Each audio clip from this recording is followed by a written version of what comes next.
You're still single, aren't you? Then you're still my daughter-in-law. Move in with me right now and take care of me. The voice of my mother-in-law commanded strongly over the phone. It seems her legs have weakened with age, and she now needs someone to take care of her at home.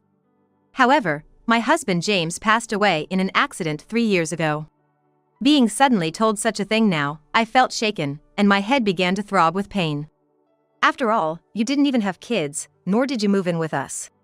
For a daughter-in-law, you haven't contributed anything to my family. My mother-in-law has always been harsh towards me, picking on me for not wanting to quit my job and for the difficulties we faced in having children. Despite there being many reasons why it might be difficult to have children, my mother-in-law wouldn't try to understand at all, instead claiming I just wasn't trying hard enough. She said my body was defective. And she has always belittled me with harsh words up until now. Even now, if you help me, you can still make a contribution as a daughter-in-law. I'm giving you a chance. Be grateful. She raised her voice with absurd logic. The thought of seeing her made my whole body ache. Besides the issue with children, I had faced many verbal abuses from her, both when I got married and when James died. If I were to move in now, I can't imagine how I would be treated every day. Yet, I was scared to refuse her over the phone. With my heart pounding loudly, I whispered into the receiver. All right. Good, as long as you understand. She said and hung up. Afterwards, as I packed, I prepared something to send to her house. And around the time the package would arrive, my phone rang again. Of course, it was from her. Pressing the talk button, I could hear her trembling voice through the receiver. What have you done? My name is Amelia. I'm a 38-year-old accountant working for an electronics trading company. I met James a few years ago at a company drinking party, which also served as a social gathering. He worked in the sales department, and we didn't have many chances to interact normally, but we started our relationship after being introduced by a senior colleague during the party.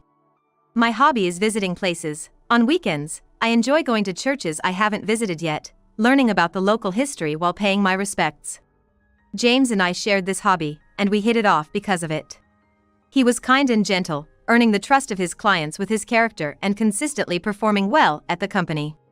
At social gatherings, he never made uncomfortable jokes nor treated peers poorly, always polite and incredibly nice. When we met, he was 35, and it was hard to believe he was still single at that age. We exchanged contact information that day and soon started going out for meals and visiting places together. After he confessed, we began dating and quickly moved in together. After living together for 6 months, he proposed, and we decided to get married. Throughout our relationship, James was always kind and calm, treating me with great care. I loved that he always had a book in his bag and enjoyed stopping by bookstores together. When we went to greet his family, I was understandably nervous. James' father had passed away from illness a long time ago, leaving his mother living alone in the house. It was easy to imagine how dearly she must have raised her only son, James. As his wife, I was entering their lives. Internally, I was very apprehensive. And my premonition was right on the mark. Her face seemed calm as she greeted us, but upon closer inspection, it was a forced smile. Her face, painted white with makeup, resembled a mask. His mother's name is Mia. I had heard you worked in accounting, so I imagined someone very serious, but you're quite glamorous, aren't you? She said as she led me to the living room, her words clearly laced with barbs. Whatever standards Mia had, I always maintained a professional appearance at work, not standing out as overly flashy. Perhaps it was my Clothes color that caught her eye for our first meeting at their home, making me wonder if I had miscalculated my approach, swirling doubts in my mind. Then, after talking for a while, James excused himself to the restroom. As soon as he was gone, Mia's fake smile slowly turned into a serious expression. Hey, Amelia. She began, signaling she was about to say something she wouldn't in front of James. I straightened up, tense. Yes? If you're gonna be part of this family, you're gonna quit your job and focus on the home, right? I was momentarily speechless. Seeing through me, Mia sharpened her gaze and continued, staring me down. James is our only son. He's the only one who can carry on our family line. Naturally, his wife should fully support him and have children, right? I could understand her logic, but I couldn't agree. Yet, as she imposed her values as though they were obvious, I found myself unable to voice my own opinion. Yes, James is a wonderful and kind person, and I fully intend to support him. We would like to have children soon. I replied. This wasn't a lie. However, I wished to continue working, so I couldn't comment on that. I see. And when are you quitting your job? She pressed. Realizing agreeing to quit now would cause problems later, I responded with a forced smile, I haven't decided yet. I'd like to discuss it with James and decide together, elevating him in the conversation. That topic ended there as James returned, preventing any further discussion. Nonetheless, Mia's attitude clearly showed her displeasure with me, filling me with early doubts about my future relationship with my in-laws. However, I hesitated to complain about Mia to James at our first meeting, judging we probably wouldn't see each other often, and left it at that for the day. After more than 6 months of preparation, we were happily married. Throughout, Mia made snide remarks about my decision not to quit my job and about the wedding itself. But it never turned into a bigger issue because my husband James was very supportive. And we started a happy life together as a couple. I had no intention of quitting my job, so I wanted to have a baby early, take maternity leave, and return to work early to maintain my career. I had discussed this with James before we got married, and he was supportive of the idea. However, reality didn't go as smoothly as we hoped. We had trouble conceiving. 6 months after getting married, and with each passing month, I grew more disappointed. Our relationship was good, and we were healthy. We even prayed for a child. As my anxiety grew over time, James would comfort me with kind words. They say children are blessings that come when they're supposed to. Don't worry so much. I don't mind trying for a baby, so let's keep going at our own pace. His warm words touched my heart, and I almost cried. I had heard rumors about men getting frustrated with fertility efforts. So I had been worried that James might start resenting me, but his words relieved my fears. Thanks, I do worry about work, but hearing you say that means the world to me. However, even if we were okay with our situation, my mother-in-law Mia wasn't silent. Every few times a year we visited James' parents' home, it became routine for her to say pointedly, "It's strange that there's still no plan for grandchildren." Initially, it was only when James wasn't around, but over time, she became more outspoken, eventually saying in front of James, "It's because you keep working." Going out to work means you can't fully embrace your role as a wife with all these strange ideas. James stepped in to calm her down. "Mom, please. Many women work and have children, and pregnancy happens when it's meant to. We have friends who took years to get pregnant, so let's just be patient." But to such a husband, my mother-in-law Mia would say, "No, you can't spoil her like that. You absolutely must continue the family line, you're our precious only son. You should say something to make her work harder as a wife in this family," trying desperately to make James take her side and turn me into a common enemy. Thankfully, James never blamed me as Mia wanted, but these exchanges were disheartening every time they occurred. I worried that James might eventually get tired of mediating. And just like that, nearly 2 years passed since we got married. In the end, I wasn't able to conceive a child. Mia's snide remarks only escalated, and our own anxiety and rush to have a child reached its peak. We tried everything we could think of, including health management and exercise, but nothing led to a pregnancy. Finally, taking the situation seriously, James and I decided to seek fertility treatment. "Are you okay? Don't feel pressured because of what my mom says?" James asked me kindly. I shook my head. "No, like I've been saying, I really want a child. I want to have a baby soon, finish my maternity leave, and then go back to work to continue building my career. I'm already in my 30s, not exactly young, and I think it'll only get harder to conceive as time goes on. If you still want a child too, would you support me in this?" I was worried about how he would react, considering the money, time, and societal expectations. But, to my relief, he immediately agreed. "Yeah, I want kids too. And if you want a child, I want to make that happen for you. We don't know what will happen next, but let's start taking steps." I was really grateful for his positive attitude. I thanked him over and over again. A few weeks later, we went to a fertility clinic. And a few hours after that, we were walking home, feeling gloomy. The results were shocking. Both of us, both my husband and I, were diagnosed with fertility issues. On the bright side, neither of us has to bear the guilt alone. But on the downside, even if one of us gets treatment that works, the chances of having a child are still incredibly slim. It took me several days to recover from that news. Then one night, seeing how worried I was, my husband made me some warm tea, which I love. It's really sad that we can't fulfill your wish, but I'm okay with it. I'm very happy just being with you.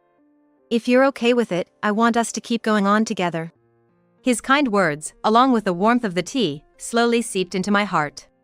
I love this thoughtful, generous man.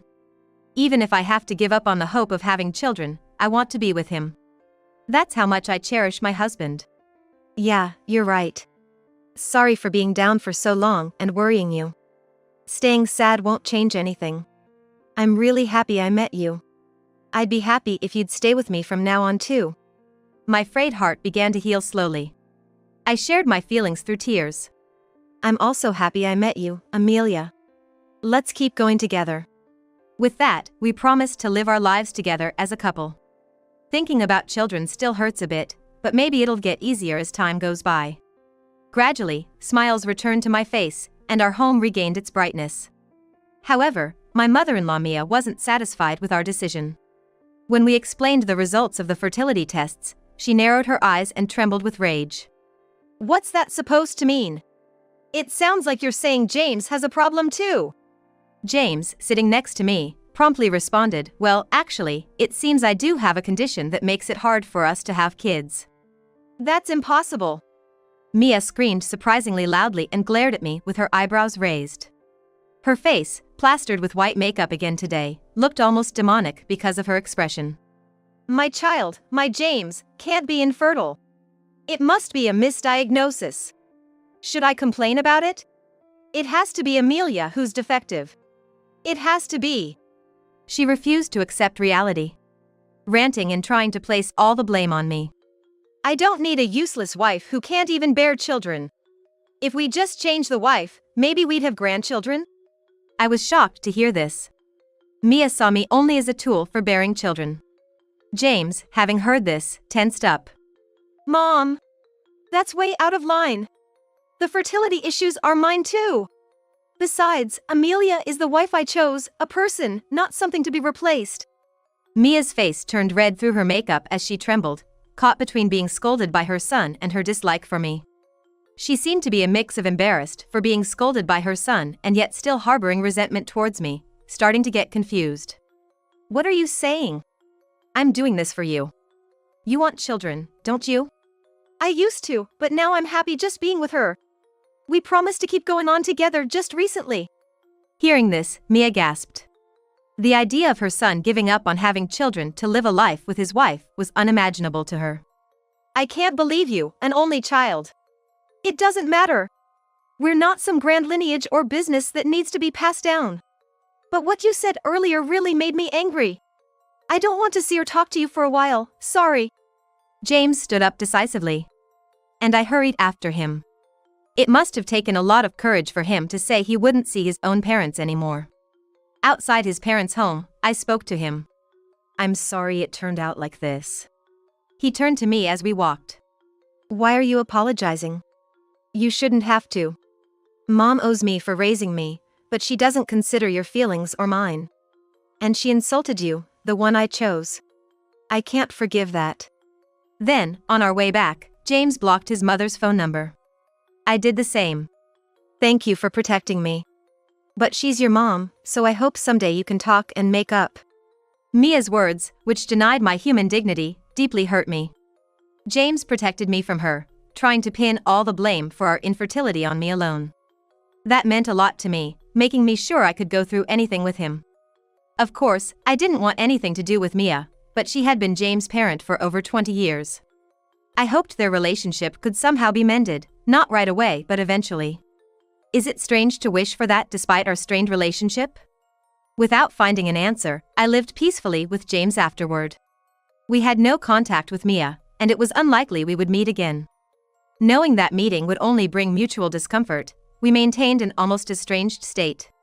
On weekends, I would bake cookies or pound cake with fruits and serve it with our favorite tea. We talked about work, watched movies together, and planned trips we wanted to take. Our tea times were always filled with gentle moments.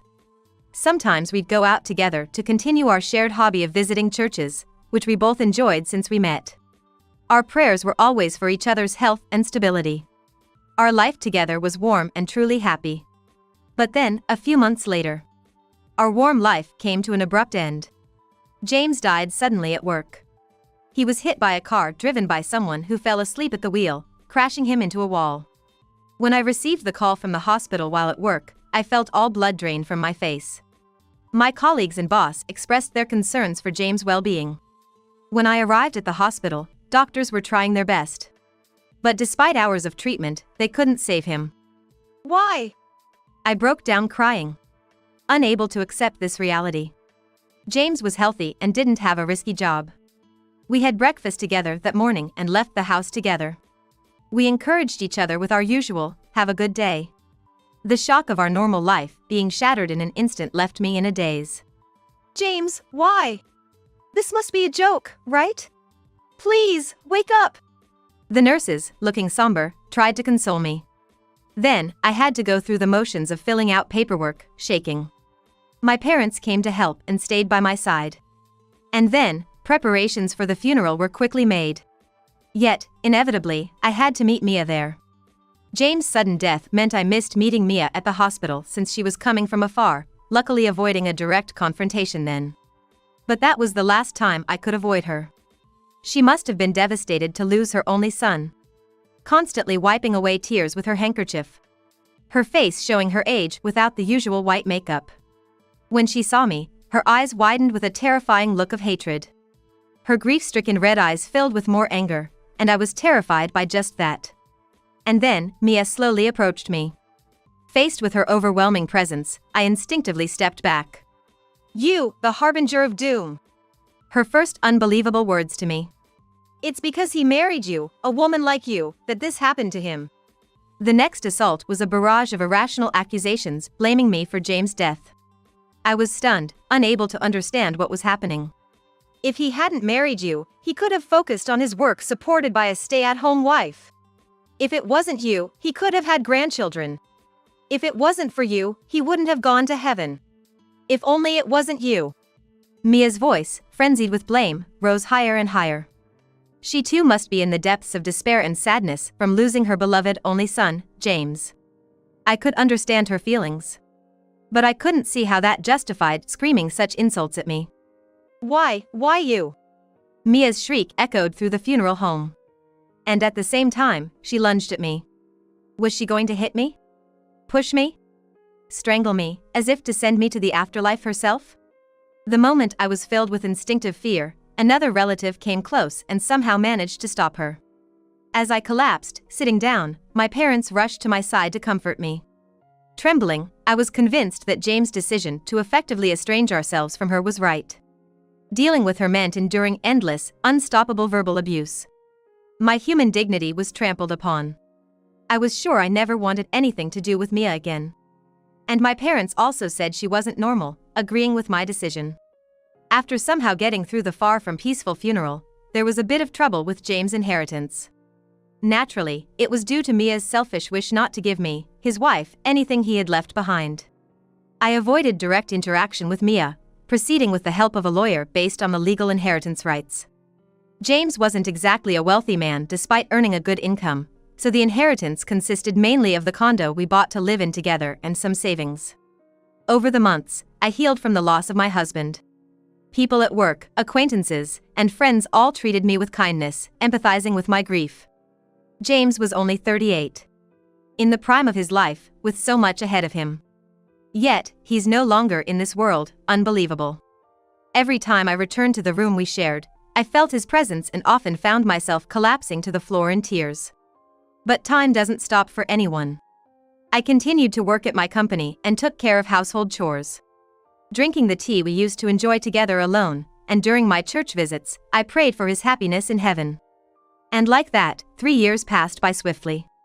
During that time, I threw myself into work, indulged in hobbies, and spent a bit of time doing filial duties for my real parents.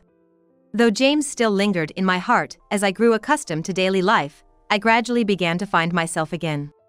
Now, I am 38. The same age James was when he passed away.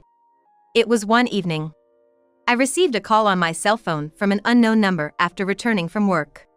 Previously, I avoided answering calls from unknown numbers, but after James' accident, I started to pick up every call, worried something might have happened to someone close to me.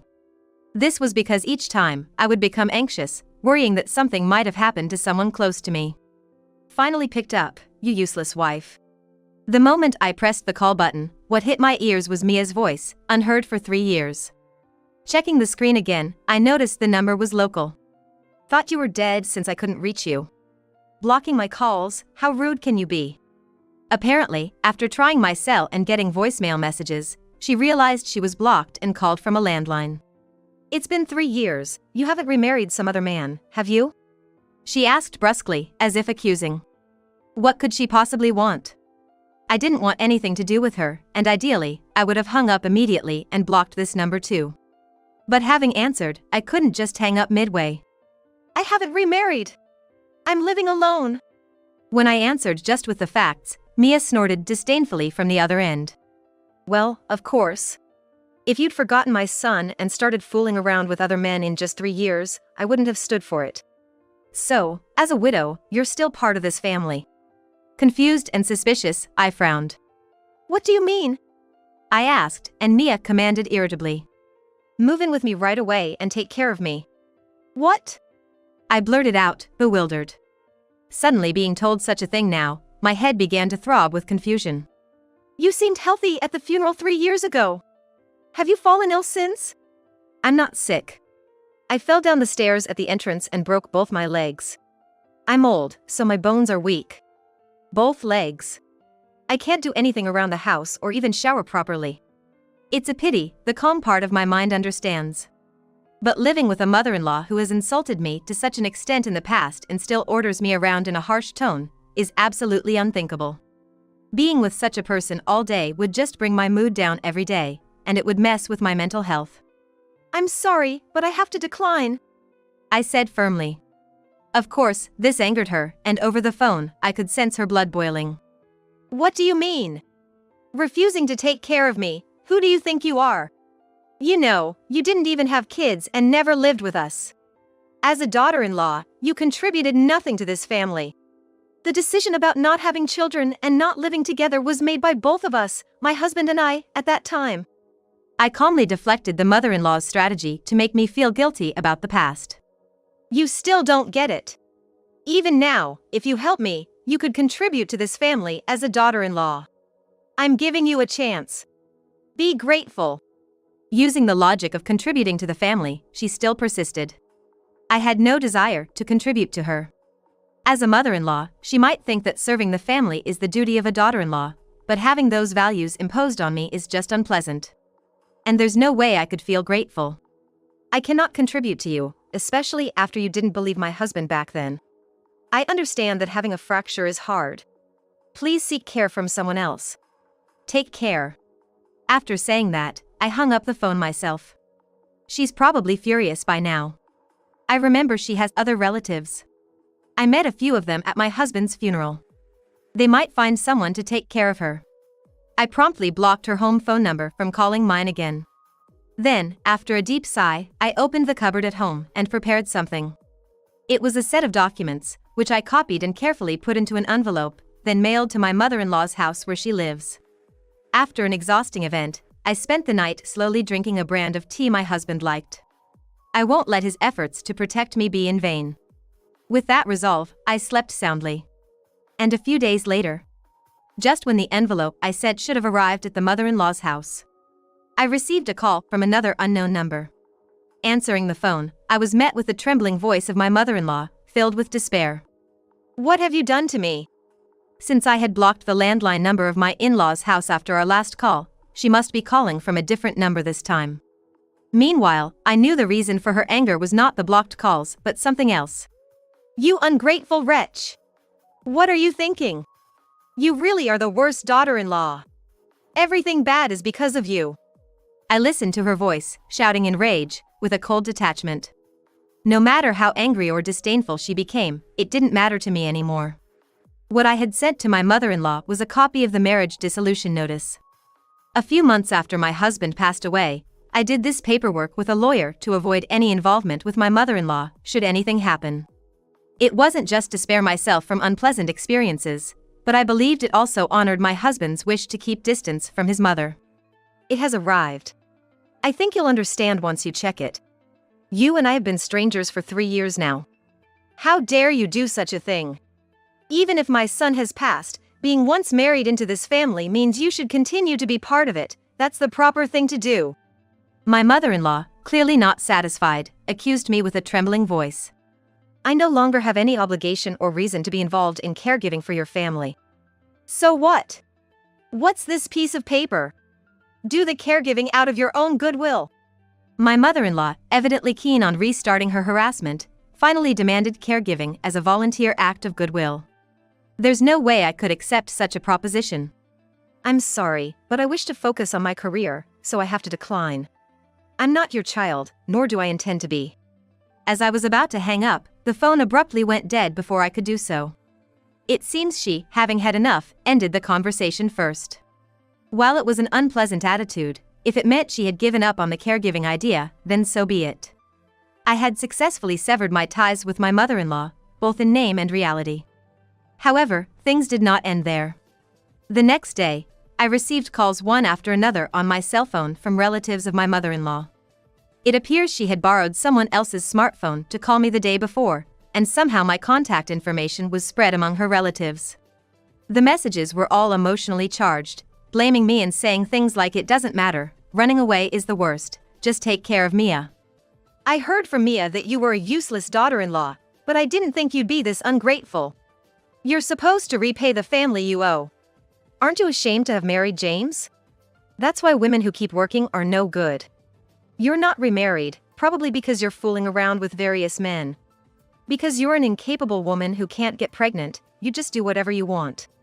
What exactly has my mother-in-law been saying about me? Not only regarding caregiving, but also spreading lies about my work and personal life. My mental health was severely worn down in just a few days. I didn't seriously engage with the content of the calls, only offering apologies before quickly hanging up. Then, I proceeded to block the numbers of those who had called me. I wonder how many relatives had come to my husband's funeral. I don't remember the exact number, but it felt like almost all of them had called. Which means not only my mother-in-law, but the entire family shared such appalling values. My husband, who was born into such a family yet grew up to be so kind and upright, might have been a miracle. A few days later, as I was about to return home from work, I spotted several figures near my condo. As I tried to ignore them and enter, staying hidden in the shadows and not clearly visible, that's when it happened. From the shadows, those figures suddenly emerged and quickly surrounded me. Fear surged through me at the thought of being involved in a terrible incident, my heart racing. Too scared to move, I only managed to glance at them, recognizing these people from my husband's funeral as his relatives. Living in such a fancy condo, huh? With James's money. One man sneered. Since you keep blocking our calls, we had to come all this way after finding your address on the letter Mia sent, one of the men said, glaring at me with a sigh. Another man glared at me with a sigh. As per the documents, I and your family have no relation to me anymore. Please take your leave. As I protested, a woman from the group roughly grabbed my shoulder. Who are you talking to? You were a disgrace to the family the moment you didn't have children. And blaming James for it, what a nasty woman. Another middle-aged woman blocked my way as I tried to escape. Do you even realize how much Mia is suffering because of you? It's all your fault that James had that accident and Mia got injured. Completely surrounded and with my shoulders and arms grabbed, I realized I couldn't escape. At this point, whether these people disliked me was irrelevant. The sheer terror of them going to such lengths to bring back a woman who was already a stranger to them, as if kidnapping, was unbearable. Stop it or I'll call the police, I managed to say. A woman scoffed, go ahead, call them, as she snatched my bag away, which contained my smartphone. Now, I couldn't contact anyone. Nearby, there was a car they seemed to have arrived in. If things continued this way, I'd be dragged into that car and taken away to their home. What should I do? At that moment, I saw two young men walking by. Clearly fit, perhaps from playing sports, they looked capable of holding off the middle-aged men and women here. Please help me. I beg you. It was a desperate gamble. I asked them for help. Whether these strangers would ignore the trouble or extend a hand, I couldn't be sure.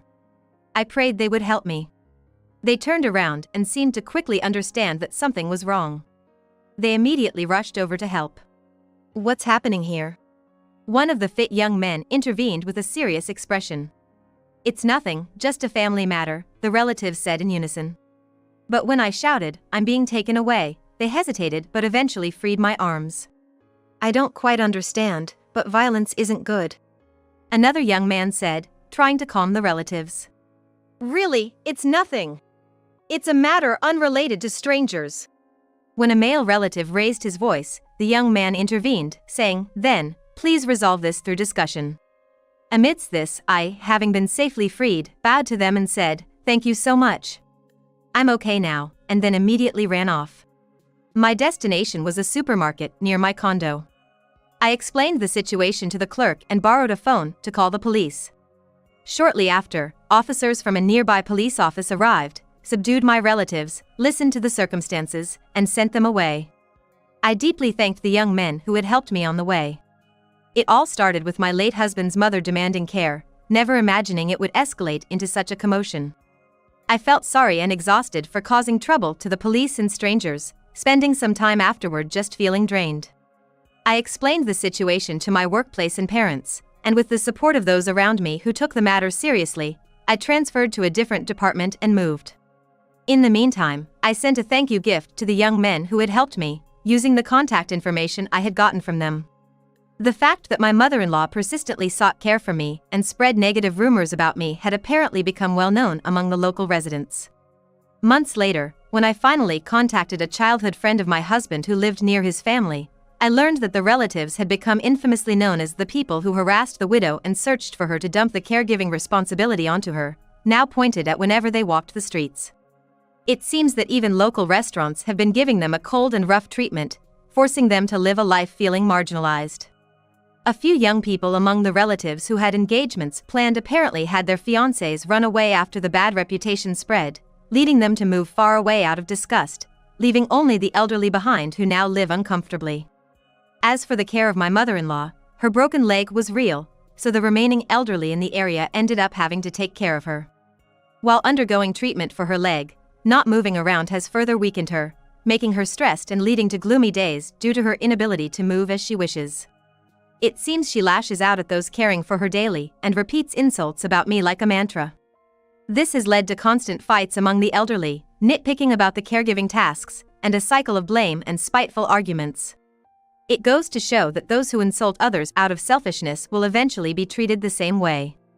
And now, I have truly managed to separate myself from that family. They haven't been able to find my new address or workplace, allowing me to live my days peacefully. My new workplace is filled with kind people, and I've managed to adjust to the job. My speed and accuracy were quickly recognized, and now I'm fully trusted by everyone in the company. I've continued visiting shrines, and going to a shrine near my new home every weekend has become a recent joy. And then, if those people hadn't helped me at that time, I might not be here today. I can't thank them enough. The person I'm thanking is a male employee in charge of sales at my new workplace. It turns out, he was an alumnus of the young men who saved me from being surrounded by my in-laws' family. They were college students, part of a famous American football team. Their strong physique makes sense now. Including alumni, it's a team with active exchanges, and the story of that time reached him too. We teach morals and a sense of justice in our team. Knowing my juniors helped someone makes me proud. Plus, if it led me to meet Amelia, I owe them my gratitude too. He said that and immediately laughed with a shrug, as if to hide his embarrassment. True to being an athlete, he stood tall with a straight back and direct gaze. The sight of his sturdy build showing shyness somehow made him even more endearing, and I couldn't help but giggle. I will never forget my husband who passed away in that accident. But new encounters do come along. Someday, I might start a new life with this man. A premonition like that blossomed inside me.